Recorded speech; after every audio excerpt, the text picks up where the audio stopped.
اپنے جذبات میں مہارت حاصل کرنا وہ اندرونی کام ہے، وہ انر ورک ہے جو ہمیں وہ ذہنی وضاحت اور لچک فراہم کرتا ہے صحیح۔ جس کی ضرورت بامانی اہداف طے کرنے اور ان کے حصول کے لیے درکار بیرونی کام یعنی ایکسٹرنل ورک کے لیے ہوتی ہے۔ یعنی اہداف کے بغیر جذباتی کنٹرول بے سمت ہے۔ بے سمت ہے۔ آپ پرسکون تو ہیں لیکن کہیں جا نہیں رہے، اور جذباتی کنٹرول کے بغیر بڑے اہداف کا تعاقب تقریباً ناممکن ہے۔ کیوں؟ کیونکہ راستے میں مایوسی، خوف اور شک لازمی آئیں گے، اور اگر آپ ان جذبات کے غلام ہیں تو آپ کبھی منزل تک نہیں پہنچ پائیں گے۔ یہ ایک بہترین نکتہ ہے۔ اس گفتگو کو ختم کرتے ہوئے میں ایک سوچ چھوڑنا چاہتا ہوں۔ ضرور۔ اہداف کے تعین والی کتاب میں محدود کرنے والے عقائد یعنی لمیٹنگ بلیفز کا ذکر ہے۔ یہ وہ کہانیاں ہیں جو ہم نے اپنے بارے میں بنائی ہوئی ہیں، جیسے میں اس کام کے لیے بہت بوڑھا ہوں یا مجھ میں اتنی قابلیت نہیں۔ یہ ہمیں آگے بڑھنے سے روکتی ہیں۔ بالکل۔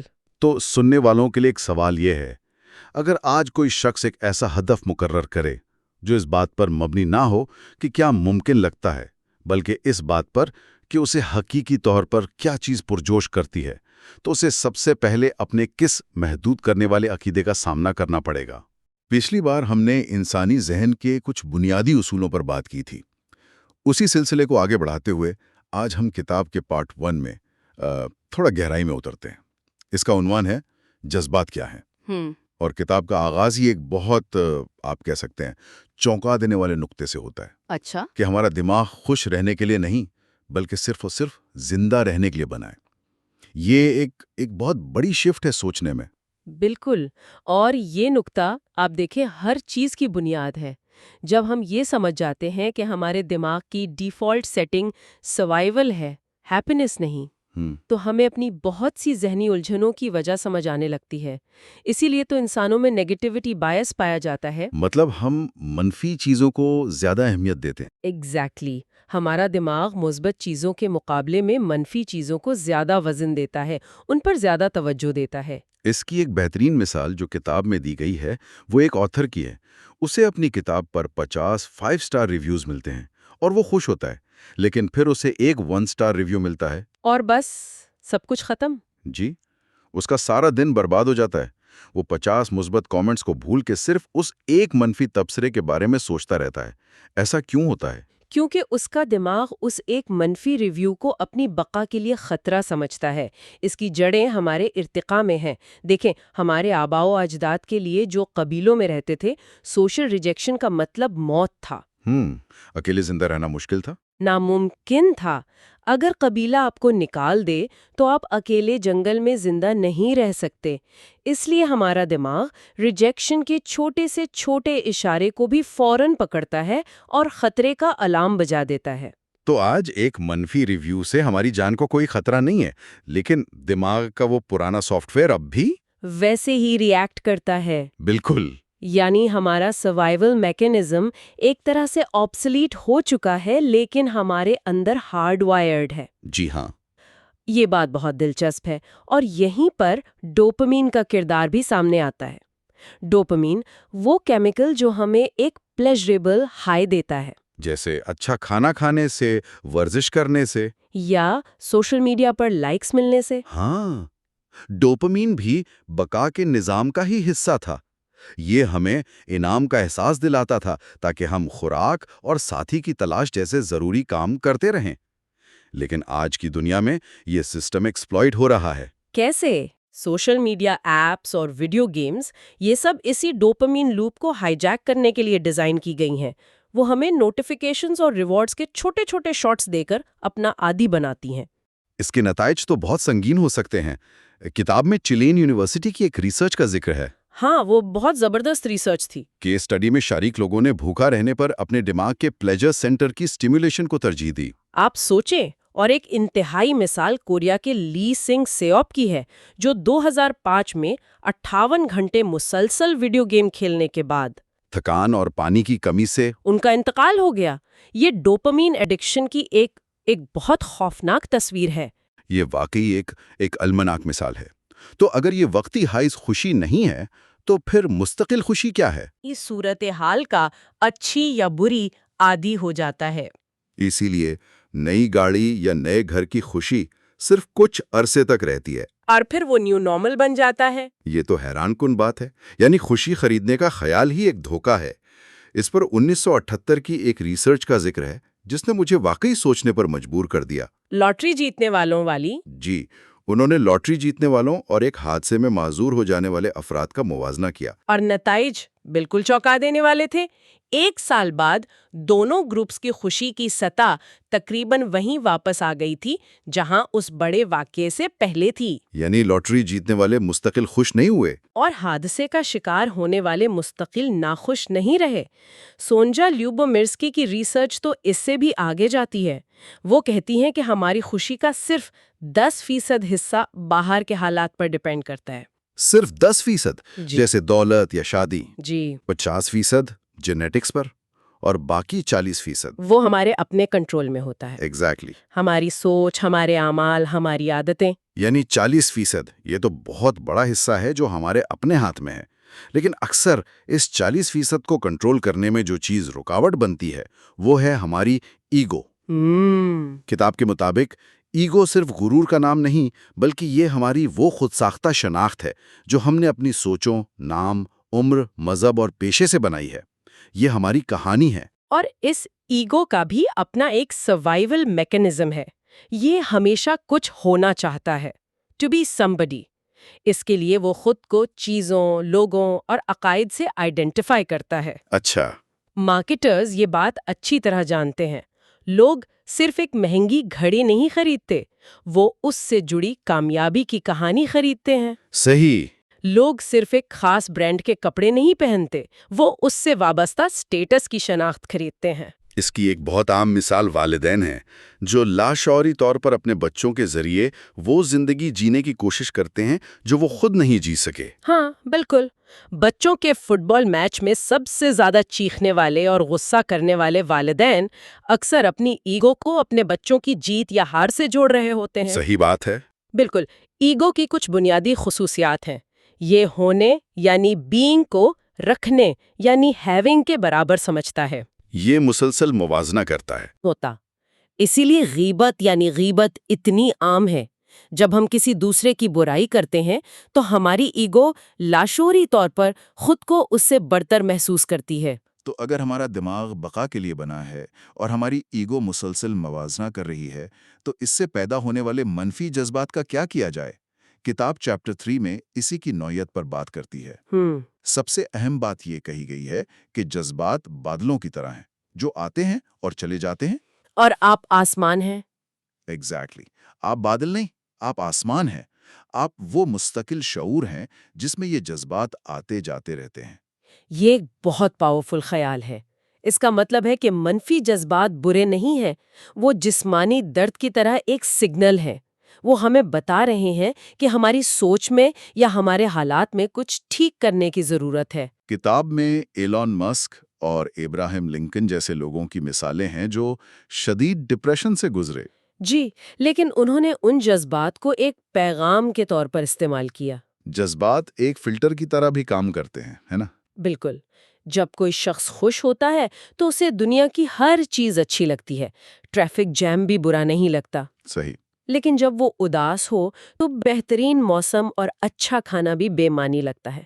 دنیا وہی رہتی ہے، ہمارا جذباتی فلٹر بدل جاتا ہے۔ یہاں ایکہارٹ ٹولے کا ایک قول بہت اہم ہے کہ سوچ اور جذبات کا ایک ویشیس سرکل بن جاتا ہے۔ ہاں، کہ وہ ایک دوسرے کو فیڈ کرتے ہیں۔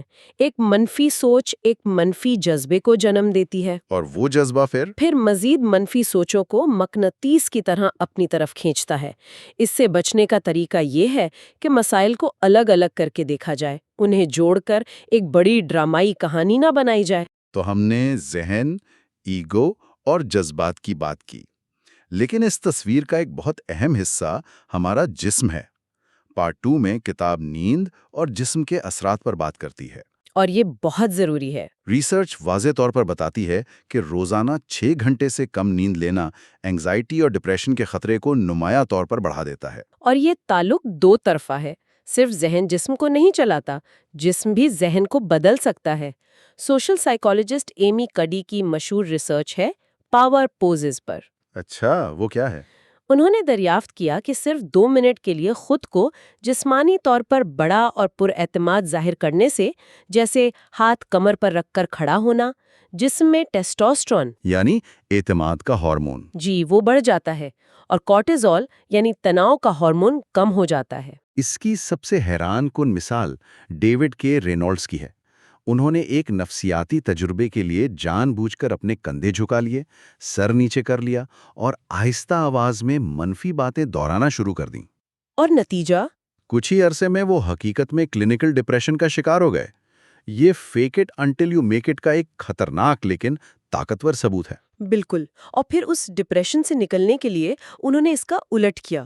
انہوں نے خود کو جسمانی طور پر سیدھا کھڑا ہونے، تیز چلنے اور مثبت انداز اپنانے پر مجبور کیا۔ تو جیسے جیسے ان کا جسم متحرک ہوا، ان کا ڈپریشن ختم ہوتا گیا۔ یہی وجہ ہے کہ ورزش ڈپریشن کے علاج میں کئی اینٹی ڈپریسنٹس کی طرح مؤثر ثابت ہو سکتی ہے۔ یہ سب سمجھنے کے بعد اب ہم کتاب کے سب سے عملی حصے پارٹ 3 کی طرف آتے ہیں، اپنے جذبات کو کیسے بدلیں۔ چیپٹر 11 میں جذبات بننے کا ایک سادہ لیکن بہت گہرا فارمولا بتایا گیا ہے۔ وہ فارمولا کیا ہے؟ Interpretation plus identification plus repetition equals strong emotion, مضبوط جذبہ۔ آئیے سے ایک ایک کر کے سمجھتے ہیں۔ پہلا ہے انٹرپریٹیشن۔ دیکھیں، کوئی بھی واقعہ اپنے آپ میں اچھا یا برا نہیں ہوتا، وہ نیوٹرل ہوتا ہے۔ ہم اسے معنی دیتے ہیں۔ بالکل، ہم اسے کیا معنی دیتے ہیں اس سے جذبہ پیدا ہوتا ہے۔ بارش کا ہونا کسان کے لیے ایک نعمت ہے، لیکن جس شخص نے پکنک پر جانا ہو اس کے لیے ایک زحمت ہے۔ واقعہ ایک ہی ہے، لیکن تشریح مختلف ہے۔ جی۔ لیکن کیا یہ فارمولا غصے جیسے اچانک آنے والے جذبات پر بھی لاگو ہوتا ہے؟ وہ تو اتنا فوری ہوتا ہے کہ اس میں سوچ کا وقت ہی نہیں ملتا۔ بہت اچھا سوال ہے۔ دراصل وہ تشریح بھی ہوتی ہے، لیکن وہ اتنی تیز اور خودکار ہوتی ہے کہ ہمیں اس کا احساس نہیں ہوتا۔ وہ ہمارے لاشعور میں بیٹھے عقائد اور پچھلے تجربات کی بنیاد پر ہوتی ہے۔ اچھا، اور دوسرا حصہ ہے آئیڈینٹیفیکیشن۔ جی، ہم غلطی سے کہتے ہیں میں اداس ہوں۔ کتاب کہتی ہے کہ صحیح جملہ ہے میں اداسی محسوس کر رہا ہوں۔ اس میں کیا فرق ہے؟ بہت بڑا فرق ہے۔ جب ہم کہتے ہیں میں اداس ہوں تو ہم اپنی پوری ذات کو اس ایک جذبے سے آئیڈینٹیفائی کر لیتے ہیں، لیکن جب ہم کہتے ہیں میں محسوس کر رہا ہوں تو ہم اس جذبے اور اپنی ذات میں ایک فاصلہ پیدا کر دیتے ہیں۔ اور تیسرا حصہ ریپیٹیشن، تکرار۔ جی، جب ہم ایک ہی سوچ یا تشریح کو بار بار دہراتے ہیں تو اس سے جڑا جذبہ ایک پختہ عادت بن جاتا ہے، دماغ میں اس کا ایک نیورل پاتھ وے بن جاتا ہے۔ تو اگر جذبات اس فارمولے سے بنتے ہیں تو انہیں ختم کرنے یا لیٹ گو کرنے کا طریقہ کیا ہے؟ یہ چیپٹر 13 کا موضوع ہے۔ اکثر ہم اپنے منفی جذبات کو دبانے یعنی سپریس کرنے کی کوشش کرتے ہیں، جس سے وہ ہمارے لاشعور میں جا کر ایموشنل بیگیج بن جاتے ہیں اور بعد میں کسی اور شکل میں باہر نکلتے ہیں۔ تو پھر صحیح طریقہ کیا ہے؟ کتاب میں ہالے ڈوسکن کی دی سیڈونا میتھڈ نام کی ایک ٹیکنیک بتائی گئی ہے، ہاں، جو بہت سادہ مگر مؤثر ہے۔ کیا ہے اس کے سٹیپس؟ دیکھیں، اس کے 5 آسان سٹیپس ہیں۔ پہلا، اس احساس پر اپنی پوری توجہ مرکوز کریں جسے آپ ختم کرنا چاہتے ہیں، اسے اپنے جسم میں محسوس کریں۔ ٹھیک۔ خود سے نرمی سے پوچھیں، کیا میں اس احساس کو جانے دے سکتا ہوں؟ یعنی could I let this feeling go؟ ہاں یا نہ میں کوئی بھی جواب ٹھیک ہے۔ اوکے۔ پھر پوچھیں، کیا میں اسے جانے دوں گا؟ یعنی would I let it go؟ یہ ارادے کا سوال ہے۔ چوتھا، پھر پوچھیں کب؟ when؟ اور اس کا جواب ہوگا ابھی۔ بالکل، now۔ اور 5واں قدم، اس عمل کو دہراتے رہیں جب تک آپ کو وہ احساس ہلکا یا ختم ہوتا ہوا محسوس نہ ہو۔ یہ ٹیکنیک دیکھنے میں بہت سادہ لگتی ہے، لیکن شاید اس کی طاقت اسی سادگی میں ہے۔ یہ ہمیں اس سچائی کا عملی تجربہ کرواتی ہے کہ ہم اپنے جذبات نہیں ہیں اور ہمارے پاس انہیں جانے دینے کا اختیار موجود ہے۔ بالکل، ہم نے یہ سمجھ لیا کہ جذبات ہماری تشریح سے بنتے ہیں اور ہمارے پاس انہیں لیٹ گو کرنے کا اختیار بھی ہے، لیکن یہاں ایک گہرا سوال پیدا ہوتا ہے۔ اگر ہماری منفی سوچنے کی عادت سالوں کے ریپیٹیشن سے اتنی پختہ ہو چکی ہے کہ وہ ہماری شخصیت کا حصہ لگتی ہے، تو کیا صرف ایک بار لیٹ گو کرنے کا یہ عمل کافی ہے، یا پھر ہمیں اپنی اس بنیادی عادت کو ہی جڑ سے بدلنا پڑتا ہے، بالکل اسی طرح جیسے کوئی مسل ٹرین کیا جاتا ہے؟ شاید عادت کو پہچاننا اور اسے بدلنے پر شعوری طور پر کام کرنا جذبات کو لمحہ بہ لمحہ لیٹ گو کرنے سے بھی پہلا اور زیادہ بنیادی قدم ہے۔ تو پچھلے حصے میں ہم نے یہ سمجھا کہ جذبات یعنی ایموشنز بنتے کیسے ہیں اور کیسے ہم اپنے ذہن کو ری پروگرام کر کے زیادہ مثبت احساسات کا تجربہ کر سکتے ہیں۔ جی، اب ہم کتاب کے چوتھے اور آخری حصے کی طرف بڑھ رہے ہیں، جس کا عنوان ہے how to use your emotions to grow. اور یہاں مرکزی خیال بہت پاورفل ہے، وہ یہ کہ زندگی کا ہر لمحہ، ہر صورتحال، چاہے وہ کتنی ہی مشکل کیوں نہ ہو، وہ ایکچولی ذاتی ترقی اور کردار سازی کا ایک موقع ہے۔ بالکل، اور آتھر اس کی شروعات دو بہت ہی متاثر کن مثالوں سے کرتے ہیں۔ ایک ہیں ایلس سومر، جی، جو ورلڈ وار 2 کے کنسنٹریشن کیمپ میں قید تھیں، اور وہاں بھی انہوں نے خوشی تلاش کی۔ وہ کہتی تھیں میں ہمیشہ ہنستی رہتی تھی۔ اور دوسری مثال نک ووجیچک کی ہے۔ ہاں، جو بغیر بازوؤں اور ٹانگوں کے پیدا ہوئے لیکن آج ایک کامیاب موٹیویشنل سپیکر ہیں۔ یہ مثالیں ہمیں صرف حوصلہ دینے کے لیے نہیں ہیں، یہ اس حصے کی بنیاد ہیں کہ منفی جذبات مستقل نہیں ہوتے۔ صحیح۔ اور اکثر ہماری زندگی کی سب سے بڑی گروتھ سب سے مشکل وقت سے ہی نکلتی ہے۔ تو اس حصے کا فوکس ہی اس بات پر ہے کہ ہم اپنے جذبات کو اپنی ترقی کے لیے ایک ٹول کے طور پر کیسے استعمال کریں، بجائے اس کے کہ ہم ان کے غلام بن جائیں۔ تو آئیے اس سفر کا آغاز کرتے ہیں چیپٹر 18 سے۔ عنوان ہے how emotions can guide you in the right direction. جی، کتاب کہتی ہے کہ جذبات ایکچولی پیغامات ہیں، سگنلز ہیں۔ جی بالکل، ایک کمپس کی طرح۔ جب آپ سٹریس محسوس کرتے ہیں تو یہ آپ کے جسم اور دماغ کا ایک سگنل ہے کہ زندگی میں کچھ بدلنے کی ضرورت ہے۔ اور اگر آپ ان سگنلز کو نظر انداز کرتے رہیں تو یہ آواز بلند ہوتی جاتی ہے، اور کبھی کبھی تو یہ جسمانی درد کی شکل بھی اختیار کر لیتی ہے۔ اور ان سگنلز کو سمجھنے کے لیے سب سے اہم چیز ہے سیلف اویئرنس، یعنی اپنے خیالات اور جذبات کو غیر جانبداری سے دیکھنے کی صلاحیت۔ ہاں، بغیر ان پر کوئی کہانی بنائے۔ لیکن یہ کہنا آسان ہے، کرنا مشکل ہے نا؟ بالکل۔ تو کیا کتاب اس میں ہماری مدد کے لیے کوئی پریکٹیکل ماڈل بتاتی ہے؟ ہاں، اور یہ بہت کارآمد ماڈلز ہیں۔ پہلا ہے ابو اور بلو دا لائن ماڈل۔ اچھا۔ جب آپ ابو دا لائن ہوتے ہیں تو آپ کا ذہن کھلا ہوتا ہے، آپ تجسس محسوس کرتے ہیں اور سیکھنے کے لیے تیار ہوتے ہیں۔ اور بلو دا لائن؟ جب آپ بلو دا لائن چلے جاتے ہیں تو آپ ڈیفینسو اور بند ہو جاتے ہیں۔ اصل کمال یہ جاننا نہیں ہے کہ آپ کہاں ہیں، بلکہ یہ اویئرنس پیدا کرنا ہے کہ آپ بلو دا لائن کب اور کیوں گرتے ہیں۔ یہ تو بہت دلچسپ ہے۔ اور دوسرا ماڈل؟ دوسرا ماڈل ہے فیئر ورسز لو کا، جو ہمارے اعمال کے پیچھے کی نیت کو دیکھتا ہے۔ یعنی ہم جو کچھ بھی کرتے ہیں یا تو وہ خوف پر مبنی ہوتا ہے۔ جی، کچھ حاصل کرنے کا خوف، جیسے پیسہ، طاقت یا دوسروں کی منظوری، یا پھر وہ محبت پر مبنی ہوتا ہے۔ کچھ دینے کی خواہش، جیسے وقت، محبت یا اپنا حصہ ڈالنا۔ بالکل۔ کتاب یہ تجویز کرتی ہے کہ ہم اپنی زندگی کے بڑے فیصلوں کو اس نظر سے دیکھیں، کیا میں یہ نوکری خوف کی وجہ سے کر رہا ہوں یا محبت کی وجہ سے؟ یہ اویئرنس ہمیں کچھ پانے کی ذہنیت سے کچھ دینے کی ذہنیت کی طرف لے جاتی ہے، جو ایک بہت بڑی تبدیلی ہے۔ یقیناً۔ تو ایک بار جب ہم ان ماڈلز کے ذریعے اپنے جذبات کو پہچاننا شروع کر دیتے ہیں تو اگلا قدم کیا ہے؟ کیا صرف جاننا کافی ہے؟ نہیں، کتاب کے مطابق اگلا قدم اسے لکھنا ہے، جو ہمیں چیپٹر 19 کی طرف لے جاتا ہے، ریکارڈنگ یور ایموشنز۔ ایک بہت ہی عملی قدم۔ جی، آتھر کہتے ہیں کہ ایک ہفتے تک روزانہ اپنے جذبات کو ایک نوٹ بک میں ریکارڈ کریں۔ آپ کیسا محسوس کر رہے ہیں اور اسے 1 سے 10 کے پیمانے پر درجہ دیں۔ اور ہفتے کے آخر میں آپ خود سے کچھ سوال پوچھیں۔ کون سے منفی جذبات بار بار آئے؟ ان کے پیچھے اصل حقائق کیا تھے اور میری اپنی تشریح یا انٹرپریٹیشن کیا تھی؟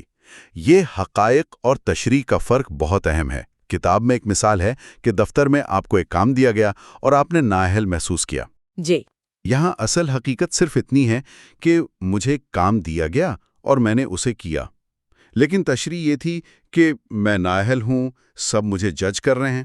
بالکل۔ جب آپ اس فرق کو لکھ کر دیکھتے ہیں تو آپ کو اپنے وہ خودکار منفی خیالات نظر آنے لگتے ہیں جو آپ کو نقصان پہنچا رہے ہیں۔ یہ عمل اپنے ذہن کا ایکس رے کرنے جیسا ہے۔ آپ کو وہ بگز نظر آ جاتے ہیں جنہیں ٹھیک کرنے کی ضرورت ہے۔ صحیح۔ یہ سیلف اویئرنیس ہمیں ایک بہت ہی عام اور تکلیف دہ احساس کی طرف لے جاتی ہے جس پر کتاب کا چیپٹر 20 بات کرتا ہے، اور اس کا عنوان ہے ناٹ بینگ گڈ انف۔ یعنی میں کافی اچھا نہیں ہوں کا احساس۔ حیرت کی بات یہ ہے کہ جوڈی فاسٹر اور میرل اسٹریپ جیسی کامیاب شخصیات بھی امپوسٹر سنڈروم محسوس کرتی رہی ہیں۔ جی، اور یہ احساس اکثر کم خود اعتمادی یعنی لو سیلف اسٹیم سے جڑا ہوتا ہے۔ ایسے لوگ تعریف قبول نہیں کر پاتے۔ اچھا؟ نہیں، یہ تو کوئی بھی کر سکتا تھا۔ وہ اپنی کامیابی کو کم کر کے دکھاتے ہیں۔ تو اس احساس کو ترقی کے لیے کیسے استعمال کیا جائے؟ کتاب کا پہلا قدم ہے کہ ان ٹریگرز کو پہچانیں۔ بالکل۔ وہ کون سی جگہ، لوگ یا حالات ہیں جہاں آپ خود کو کمتر محسوس کرتے ہیں۔ اور دوسرا قدم؟ اور شاید سب سے طاقتور قدم اپنی کامیابیوں کا ریکارڈ رکھنا ہے۔ کتاب اس کے لیے 3 مشقیں بتاتی ہیں۔ پہلی ہے بن لاگ بنانا، جس میں آپ اپنی زندگی کی چھوٹی بڑی تمام کامیابیاں لکھتے ہیں۔ جی۔ دوسری ہے سیلف اسٹیم جار بھرنا، جہاں ہر کامیابی کو ایک کاغذ پر لکھ کر ایک شیشے کے جار میں ڈالیں تاکہ آپ اپنی کامیابیوں کو اپنی آنکھوں سے بڑھتا ہوا دیکھ سکیں۔ واہ، یہ سیلف اسٹیم جار کا خیال تو بہت زبردست ہے۔ اور تیسری مشق؟ تیسری ہے پازیٹیو جرنل بنانے کی، جس میں آپ کو ملنے والی ہر تعریف لکھیں۔ لیکن کیا ہر کمپلیمنٹ کو صرف تھینک یو کہہ کر قبول کر لینا تھوڑا عجیب نہیں لگے گا؟ کچھ لوگ اسے تکبر سمجھ سکتے ہیں۔ یہ ایک بہت اچھا سوال ہے۔ شروع میں یہ عجیب لگ سکتا ہے کیونکہ ہم اس کے عادی نہیں ہیں، لیکن کتاب کا نقطہ یہ ہے کہ جب آپ تعریف کو بٹ یا لیکن لگائے بغیر قبول کرتے ہیں تو آپ اپنے ذہن کو یہ سکھا رہے ہوتے ہیں کہ آپ اس کے مستحق ہیں۔ اچھا، تو یہ دوسروں کے لیے نہیں، آپ کی اپنی ذات کے لیے۔ جی بالکل۔ تو اب تک جو سب سے بڑی بات سامنے آئی ہے وہ یہ کہ ہمارے منفی جذبات، خاص طور پر میں کافی نہیں ہوں کا احساس، دشمن نہیں بلکہ گائیڈ ہیں۔ جی، یہ ہمیں بتا رہا ہے کہ ہماری اندرونی کہانی کیا چل رہی ہے۔ اور فیئر ورسز لو ماڈل نے یہ واضح کیا کہ ہمارے مقاصد کی بنیاد کیا ہے، کیا ہم کچھ پانے کے لیے جی رہے ہیں یا کچھ دینے کے لیے۔ یہ ایک بہت بڑا پرسپیکٹیو شفٹ ہے۔ بالکل، اور یہ احساسات اکثر اکیلے نہیں آتے۔ ناٹ بینگ گڈ انف کا احساس اکثر دوسرے جذبات کو جنم دیتا ہے، جیسے چیپٹر 21 میں بینگ ڈیفینسو کی بات کی گئی ہے۔ ہم دفاعی تب ہوتے ہیں جب ہمیں لگتا ہے کہ ہماری انا یا ہماری کہانی پر حملہ ہو رہا ہے۔ جی، اور کتاب کہتی ہے کہ جب بھی آپ ڈیفینسو محسوس کریں تو رک کر خود سے پوچھیں، میں یہاں کیا بچانے کی کوشش کر رہا ہوں؟ یہ سوال آپ کو سیدھا مسئلے کی جڑ تک لے جاتا ہے۔ اسی طرح چیپٹر 22 اسٹریس اینڈ وری پر بات کرتا ہے۔ یہاں کلیدی نقطہ یہ ہے کہ کوئی بھی صورتحال خود اسٹریسفل نہیں ہوتی۔ یہ ہماری تشریح ہے جو اسے اسٹریسفل بناتی ہے۔ جی، اسے مینج کرنے کے لیے اپنی پریشانیوں کو 3 حصوں میں تقسیم کرنے کا مشورہ دیا گیا ہے۔ وہ چیزیں جن پر آپ کا مکمل کنٹرول ہے، جیسے آپ کے اپنے اعمال، وہ چیزیں جن پر آپ کا کچھ کنٹرول ہے، جیسے نوکری کے انٹرویو کا نتیجہ، اور وہ جن پر آپ کا کوئی کنٹرول نہیں، جیسے موسم یا ٹریفک۔ اور جن چیزوں پر کنٹرول نہیں انہیں قبول کرنا سیکھنا ہی دانش مندی ہے۔ صحیح۔ اور پھر چیپٹر 23 ایک بہت ہی آزاد خیال پیش کرتا ہے، caring what people think of you. سچ تو یہ ہے کہ لوگ آپ کے بارے میں اتنا نہیں سوچتے جتنا آپ سمجھتے ہیں، وہ اپنی زندگیوں میں مصروف ہیں۔ بالکل۔ ایک کہاوت ہے، 20 سال کی عمر میں آپ کو فکر ہوتی ہے کہ لوگ آپ کے بارے میں کیا سوچتے ہیں، 40 میں آپ کو پرواہ نہیں ہوتی، اور 60 سال کی عمر میں آپ کو احساس ہوتا ہے کہ کوئی بھی آپ کے بارے میں سوچ ہی نہیں رہا تھا۔ جی، what people think of you is none of your business. یہ بات تو بہت گہری ہے۔